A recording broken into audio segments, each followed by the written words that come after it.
नमस्कार, मैं हूं संजय शर्मा। आप देख रहे हैं 4PM न्यूज नेटवर्क। दोस्तों, चुनाव का दौर पिछले एक महीने से चल रहा है। आने वाली 25 तारीख खास होने वाली है। पूरे देश की नज़र इस चरण के मतदान पर होगी, क्योंकि देश की राजधानी दिल्ली और साथ लगे हरियाणा के वोटर्स 25 को अपने मताधिकार का प्रयोग करेंगे। आज हरियाणा की बात करते हैं, क्योंकि हरियाणा सिर्फ एक राज्य नहीं है, गुणों की खान है। देश जब ओलंपिक और एशियन गेम में मेडल आता है तो 70% से ज्यादा योगदान हरियाणा का होता है। देश की सीमा पर लड़ने वाला हर 5वां फौजी हरियाणा से है। हरियाणा का दूध, दही का खाना और यहाँ की माटी से निकला अनाज पूरे देश का पेट भरता है। मगर पिछले 10 साल में भाजपा और खासकर मनोहर लाल खट्टर ने हरियाणा को कहीं का नहीं छोड़ा। भाजपा ने 10 साल देश पर राज किया है और हरियाणा पर भी। इन 10 साल में मोदी की नोटबंदी जैसी स्कीमों ने जो पूरे देश का नुकसान किया, वो हरियाणा का भी हुआ। लेकिन आज मैं आपको बताने वाला हूं खट्टर राज के 10 साल की वो 10 बड़ी बातें जिसने हरियाणा का नुकसान किया, बेहद नुकसान किया, और इतना नुकसान हुआ कि आज हरियाणा का वोटर गुस्से में है। सबसे पहले और सबसे जरूरी मुद्दा बेरोजगारी। खट्टर सरकार ने बेरोजगारी में हरियाणा को नंबर 1 पर पहुंचा दिया। पूरे देश में सबसे ज्यादा बेरोजगारी हरियाणा में है, और ये कोई 5 या 10% नहीं है, पूरे 37.4% है। CMIE नाम की एक संस्था ने ये रिपोर्ट बनाई है। बिहार जैसे गरीब राज्य में भी बेरोजगारी दर 20% से कम है, लेकिन हरियाणा में 37%, यानी लगभग हर तीसरे हरियाणवी को खट्टर सरकार ने बेरोजगार बना दिया था। इस कदर खराब हालात हैं कि हरियाणा का युवा इजराइल में काम करने को राजी है। इस अखबार की रिपोर्ट देख लीजिए। युवा कह रहा है कि मालूम है इजराइल में लड़ाई है, हमारी जान खतरे में है, मगर घर पर डर कर बैठे रहे तो खाएंगे क्या। ऊपर से खट्टर सरकार की बेशर्मी का कोई सानी नहीं था। जब किसी रैली में एक महिला ने नौकरी देने की गुजारिश की तो सत्ता के नशे में चूर उस समय का खट्टर का बयान सुनिए। माननीय मंत्री साहब, मेरी तो यही मांग है कि आप बाटोल जटान में फैक्ट्री लगाने का कष्ट करें ताकि हमारी महिलाएं काम करें। अगली बार एक चांद के ऊपर एक और जो जाएगा ना, वो चंद्रयान 4, उसे भेजेंगे। बैठ जाओ, बैठ जाओ। युवाओं को नौकरी चाहिए थी, मगर ये नौकरी मांगने वालों का मजाक उड़ा रहे थे। और नौकरी के बदले में खट्टर दे क्या रहे थे, बताता हूं इस अगले पॉइंट में। खट्टर राज की पैदा की गई दूसरी सबसे बड़ी समस्या है नशा।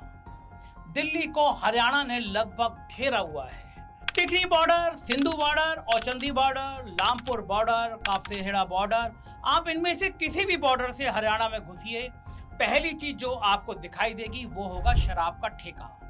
सुप्रीम कोर्ट ने 2016 में कहा था कि हाईवे के पास कोई शराब की दुकान नहीं होगी, लेकिन कभी जीटी रोड पर दिल्ली से चंडीगढ़ का सफर करके देखिए।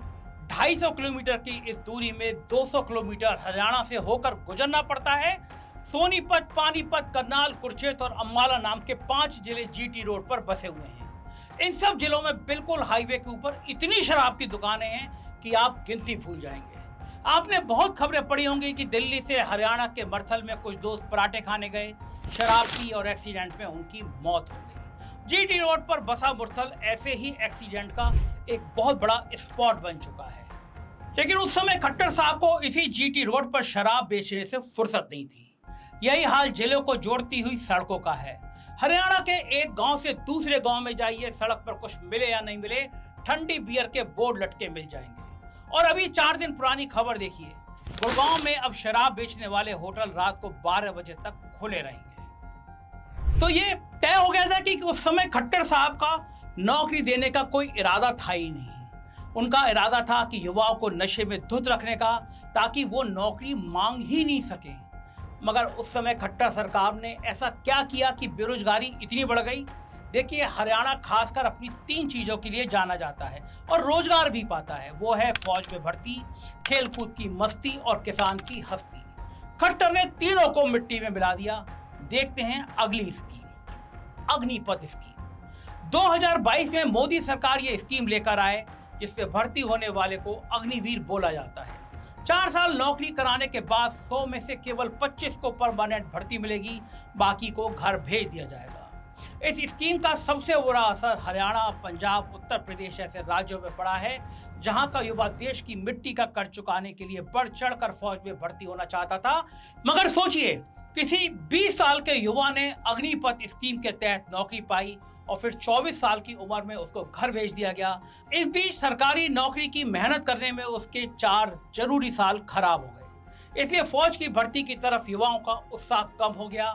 अब खट्टर सरकार ने इस बेकार स्कीम को हटवाने के लिए कुछ किया तो नहीं, पर वापस लौटने वाले अग्निवीरों को सरकारी नौकरी की झूठी गारंटी दे दी। झूठी क्यों कह रहा हूं, इसके लिए पहले खट्टर का बयान ध्यान से सुनिए। हमको ये ध्यान में आया कि इतनी बड़ी संख्या तो है नहीं जो वापस आएगी। हर साल आज से 4 साल के बाद पहली भर्ती इस साल होगी, तो 4 साल के बाद उसमें से 75% जो लोग वापस आएंगे उनको हरियाणा सरकार की नौकरियों में, यानी उनको खपाना, उनको लेना, उनको सुरक्षित नौकरी देना, ये बहुत कठिन नहीं है। सुना आपने ध्यान से, खट्टर साहब कह रहे हैं 25% वापस आएंगे, लेकिन स्कीम का रूल है 75% को वापस भेजा जाएगा, केवल 25% को रखा जाएगा। तो जब खट्टर को 25 और 75% का फर्क नहीं पता, तो नौकरी को क्या खाक देते और अपनी इस गारंटी में कुछ बताया कि कौन सी नौकरी देंगे, कभी नहीं बताया। अगर पुलिस में देंगे तो समझ आता है, लेकिन अगर गार्ड या चपरासी बना दिया तो फिर एक ट्रेंड सैनिक ऐसी क्यों नौकरी करेगा। लेकिन ये तो बाद की बात है, गारंटी में सच्चाई होती है तो लिखित में होती है, नियम कानून का ब्यौरा होता है, मगर कुछ नहीं। इन जैसी खोखली बातों की मोदी की गारंटी, वैसे ही पोपली खट्टर की गारंटी। दूसरी तरफ राहुल गांधी ने साफ साफ अपनी बात कह दी है, अगर सत्ता में आए तो सबसे पहले इस अग्निवीर स्कीम को खत्म करेंगे। अग्निवीर योजना को हम उठा के कूड़ेदान में फेंक देंगे। ये योजना हिंदुस्तान की सेना को नहीं चाहिए। अगले पॉइंट पे आता हूं, किसानों की हालत। हरियाणा का किसान ज्यादातर गेहूं और धान उगाता है। हरियाणा सरकार की अपनी वेबसाइट पर एक नजर डालते हैं। 2018 में गेहूं का एमएसपी 1735 रुपए था, 2022-23 में 2015 रुपए, यानी 4 साल में बस 280 रुपए बढ़ा। फिर इस साल चुनाव को देखते हुए सरकार ने एक साथ 150 रुपए बढ़ा दिए, लेकिन ये सब होकर भी 2125 रुपए क्विंटल, यानी 5 साल में खट्टर राज में गेहूं का दाम सिर्फ 22% बढ़ा। लेकिन इसको उगाने की 100% राशि बढ़कर दुगनी हो गई। 40 किलो बीज का कट्टा जो 800 से 1000 रुपए का था 2017 में, वो अब 2000 रुपए का है। 450 रुपए का डीएपी का खाद का बैग अब 1350 रुपए में आता है, उसमें भी मोदी जी की फोटो लगी होती है। मान लेते हैं कि एमएसपी तो केंद्र की सरकार तय करती है, मगर खट्टर साहब ने बीज के कट्टे और खाद के बैग महंगे ना हो इसके लिए क्या किया? कुछ नहीं किया। और इस बढ़ती महंगाई के खिलाफ और एमएसपी को कानूनी अधिकार बनाने के लिए जब किसान 2020 में सड़क पर उतरा, तो खट्टर ने कहा इनके बीच खालिस्तान के लोग हैं, खालिस्तानी है। इनपुट ये है कि कुछ इस प्रकार के अनवांटेड एलिमेंट्स ये इस भीड़ के अंदर आए हुए हैं, और हमारे पास रिपोर्ट्स जो हैं, अब इसका खुलासा अभी करना ठीक नहीं है। ये सुनकर हरियाणा का किसान बौखला गया। पंजाब के अपने किसानों को बड़ा भाई बताते हुए हरियाणा का किसान भी इस विरोध में कूद पड़ा। लेकिन खट्टर के किसानों के लिए नफरत कम नहीं हुई। अब 2024 में किसानों ने अपनी अधूरी मांगों के लिए फिर से विरोध जताया, तो खट्टर के इशारे पर हरियाणा पुलिस ने अंबाला के शंभू बॉर्डर पर कोहराम मचा दिया।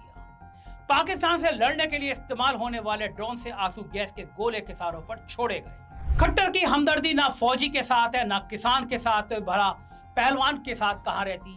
आइए अगले मुद्दे पे बात करते हैं, वो है महिला पहलवानों की बेइज्जती। वैसे तो हर समाज अपनी महिला की रक्षा करना जानता है, मगर हरियाणा के आदमी के लिए बहू बेटी की इज्जत के ऊपर कुछ नहीं होता। इसके लिए वो सर कटाने को तैयार रहता है। हरियाणा का आदमी इतना आत्मसम्मान वाला होता है। मुझे पता है आप सब ब्रजभूषण के खिलाफ पहलवानों के धरने को नहीं भूले होंगे। हरियाणा की बेटियों ने चीख चीख कर ब्रजभूषण की काली करतूतें बताई, कैसे उनकी गंदी नजर और हरकत का शिकार हमारी ये बहनें हुई। हरियाणा की बहन और बेटी पहलवान साक्षी मलिक और विनेश फोगाट ने आवाज उठाई, तो मोदी और अमित शाह के नीचे आने वाली दिल्ली पुलिस ने उनका ये हाल किया। और क्योंकि मामला हरियाणा से जुड़े पहलवानों का था, तो खट्टर का बयान देना जरूरी था। उनका ये बयान भी सुन लीजिए।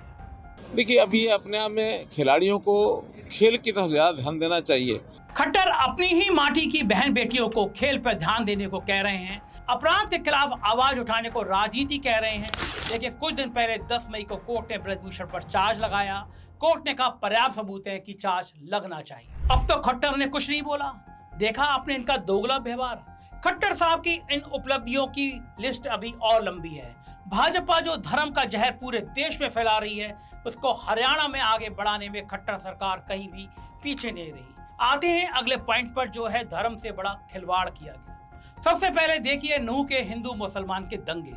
आम हिंदू और मुसलमान ने तो दंगाइयों से अपने अपने इलाके को बचाए रखा, वही सरकार और पुलिस के पास इंटेलिजेंस रिपोर्ट होने के बावजूद दंगों को वो रुकवा नहीं पाई। ये खट्टर साहब का कोई पहला एडमिनिस्ट्रेटिव फेलियर नहीं था।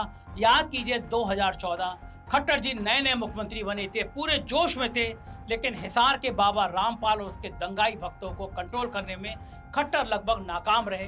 पूरे एक हफ्ते की मेहनत और 200 लोगों को चोट लगी, फिर रामपाल गिरफ्तार हुआ। कुछ ने आरोप लगाया कि खट्टर सरकार रामपाल पर नरम है, कहीं हिंदू वोटर नाराज ना हो जाए। खैर ये तो आरोप थे, मैं एक दूसरे केस की हकीकत बताता हूँ। रामपाल तो 2014 में फिर भी आरोपी था, सजा याफ्ता मुजरिम तो 2018 में हुआ। लेकिन बाबा राम रहीम को देखिए, 2017 में 2 लड़कियों के साथ बलात्कार के अपराध में 20 साल की सजा हुई, जेल में बंद है। लेकिन जेल का प्रशासन है खट्टर सरकार के उस समय हाथों में था, और खट्टर सरकार ने पिछले साल इस रेप के अपराधी को 3 बार पैरोल दी। 40 दिन जनवरी में, फिर 21 फरवरी में, और फिर दोबारा 21 दिन नवंबर में। नवंबर में ही आदमपुर में उपचुनाव होने थे। इसी इलाके में राम रहीम का आश्रम है। तो देखा आपने, वोट की राजनीति के लिए खट्टर साहब कहां तक चले गए, और धर्म के नाम पर सिर्फ वोट की राजनीति नहीं की, भ्रष्टाचार भी है। 2018 में आरटीआई से एक बड़ा खुलासा हुआ। कुरुक्षेत्र में गीता महोत्सव चल रहा था। हरियाणा सरकार ने 3,80,000 रुपए खर्च करके मात्र 10 गीता खरीदी, मतलब एक किताब 38,000 रुपए की। अगर ये साफ साफ भ्रष्टाचार नहीं है तो और क्या है। ये तो हुई धर्म की बात, अब जाति बिरादरी की भी बात कर लेते हैं। हरियाणा का आदमी 36 बिरादरियों में बटा हुआ है, मगर साथ साथ प्यार से रहता है। इस ताने बाने को भी 2016 में तार तार कर दिया गया। अगला पॉइंट मैं आपको बताता हूं कि किस तरह 2016 में हिंसक आंदोलन किया गया। जाट रिजर्वेशन की मांग का आंदोलन अचानक हिंसक हो गया था, मगर हिंसा करने वाले अपराधियों को पकड़ने में प्रशासन नाकाम रहा। अपराधियों की हिंसा को खास जाति द्वारा की गई हिंसा बताकर झूठी खबरें फैलाई जाती रहीं, मगर प्रशासन ने कोई सफाई नहीं दी। इससे जो नुकसान हिंसा के वक्त हुआ वो तो हुआ, अगले कई सालों तक बिरादरी के भाईचारे में दरार आ गई। दंगों की छानबीन के लिए प्रकाश सिंह कमीशन बनाया गया। कमीशन की 417 पेज की रिपोर्ट का 187 नंबर पेज देखिए। पार्ट 11.6 और 11.7 में रिपोर्ट कहती है कि सरकार और प्रशासन पूरी तरह से फेल हो गया। पहली लाइन ही कहती है कि ऊपरी तंत्र को मानो लकवा मार गया था, और यह है खट्टर साहब का एडमिनिस्ट्रेशन। 2 ही तो शहर हैं हरियाणा में जो देश के किसी भी बड़े शहर को टक्कर दे सकते हैं। हुड्डा सरकार द्वारा डेवलप किया गया रोहतक, उसे खट्टर साहब ने जलने के लिए 2016 में छोड़ दिया। अब दूसरे शहर की बात कर लेते हैं। पॉइंट नंबर 8 में गुड़गांव के बुरे हालात। गुड़गांव पहले अपने मॉल्स के लिए जाना जाता था, बड़े बड़े मॉल थे। फिर इसकी पहचान आईटी हब के रूप में हुई। व्हाइट कॉलर कामकाजी लोग गुड़गांव में शिफ्ट होने लगे। लेकिन पिछले कुछ साल से गुड़गांव एक और चीज के लिए जाने जाता है। आइए दिखाता हूँ मैं आपको। Rainfall is not consistently spread over the course of several days, but there are short, intense spells of rain that would explain the urban travesty that we're seeing on our screens. ये नाव किसी नदी में नहीं चल रही है, गुड़गांव के सोहाना road पर चल रही है। हर साल बारिश के मौसम में गुड़गांव का यही हाल होता है। खट्टर और भाजपा के पास हर समस्या का एक ही इलाज है, नाम बदल दो। जैसे योगी आदित्यनाथ ने इलाहाबाद को प्रयागराज कर दिया, वैसे ही खट्टर ने गुड़गांव को गुरुग्राम कर दिया। इनके हिसाब से समस्या खत्म। मगर गुड़गांव के आम आदमी से पूछिए, करोड़ों रुपए के फ्लैट हैं, लेकिन सड़क पर रोज घंटों जाम लगता है, और बारिश के मौसम में तो गाड़ी छोड़कर नाव की सवारी करनी पड़ती है। समस्या सालों से है, मगर खट्टर सरकार के पास समाधान कभी नहीं निकला। 2014 में रामपाल, 2016 में रोहतक की हिंसा, 2017 में राम रहीम का खेल, 2018 में गुड़गांव का हाल बेहाल। हरियाणा की जनता ने ये सब देख लिया था, इसलिए सरकार बदलने के इरादे से 2019 में वोट किया। लेकिन वहां भी खट्टर साहब खेल कर गए, और वो खेल था जोड़ तोड़ की राजनीति। 2019 का चुनाव कांग्रेस और जेजेपी ने मिलकर लड़ा था। जनता ने उसी हिसाब से वोट भी दिया था। सरकार बनती, मगर लालच के अंधे जेजेपी अध्यक्ष दुष्यंत चौटाला ने भाजपा से हाथ मिला लिया और सत्ता के भूखे खट्टर ने हाथ थाम भी लिया। अब 2024 तक आते आते नौबत आ गई है कि दुष्यंत चौटाला को तो हरियाणा के लोग गांव में घुसने नहीं दे रहे हैं, भगा दे रहे हैं और भाजपा ने चेहरा बदलने की कोशिश की। खट्टर को हटाकर नायब सिंह सैनी को मुख्यमंत्री बना दिया, लेकिन दूसरे दलों के एमएलए तक जनता का गुस्सा और मूड समझ चुके हैं। हरियाणा की भाजपा सरकार आज माइनॉरिटी में है, मगर बहुत जरूरी है कि भाजपा को हरियाणा के लोग भारी अंतर से पहले लोकसभा में हराने की बात करें और फिर राज्य के चुनाव को देखें, नहीं तो ये फिर जोड़ तोड़ करके वोटर की इच्छा और उसके फैसले का अपमान कर देंगे, ऐसा वहां के लोग कहने लगे हैं। और इसी बात से जुड़ा है खट्टर के 10 साल के कुशासन का आखिरी और 10वां पॉइंट, वो है खट्टर का ऊंचा और अंधा घमंड। जैसे भाजपा देश में 400 पार का नारा लगा रही थी, खट्टर हरियाणा की 10 में 10 सीट जीतने का दावा कर रहे हैं और अभी उस स्वर में नए मुख्यमंत्री सैनी भी वही बात दोहरा रहे हैं। देश भर के 5 चरण के चुनाव में मोदी के 400 पार के दावे की हवा तो निकल चुकी है। हरियाणा की 10 सीट एक साथ 25 तारीख को वोट करेगी। उस दिन हरियाणा का वोटर भी झूठे घमंड की हवा निकालेगा, ऐसा लोगों का मानना है। हरियाणा का आदमी कुछ भी भूल सकता है, मगर बेइज्जती नहीं भूलता। भाजपा की खट्टर सरकार ने हरियाणा के किसान को आतंकवादी कहकर बेइज्जत किया, पहलवान बेटियों पर राजनीति करने का आरोप लगाया, नौकरी मांगने वालों का मजाक उड़ाया। अब 25 तारीख को मुझे उम्मीद है कि हरियाणा का वोटर ये सब याद करते हुए एक अच्छे बदलाव के लिए वोट करेगा।